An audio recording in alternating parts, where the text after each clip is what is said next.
Alors je vous laisse découvrir. Essayez de partir sur les côtés à droite et à gauche, vous allez vous rendre compte de la taille. Défense de toucher. Pour une fois, l'interdiction n'est pas de mise au Muséum d'histoire naturelle. Un cachalot ou une baleine? Ah, vous avez mis le doigt dessus, c'est un cachalot. Ce jour-là, l'exposition Baleine accueille pour une visite adaptée des non et malvoyants de l'association Valentin Huy. Régulièrement, elle organise des sorties pour ses membres. Ça fait partie de ce qu'on appelle l'inclusion sociale.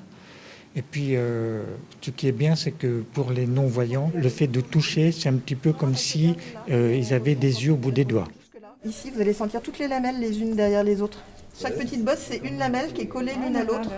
Et ça, c'est qu'un tout petit bout parce qu'ils en ont tout le long de leur mâchoire. C'est pas assez.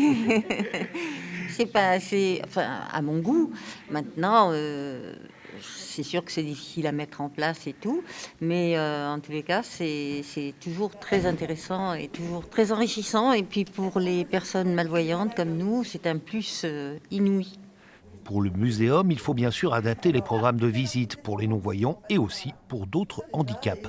L'idée que les musées soient pour tous est importante pour nous. Donc on essaye de proposer effectivement des visites qui soient adaptées à tous les publics, notamment les publics qui ont besoin d'une plus grande accessibilité. Donc on propose des visites pour les malvoyants, on propose des visites pour les malentendants, et puis on a aussi des contenus adaptés pour les déficients intellectuels.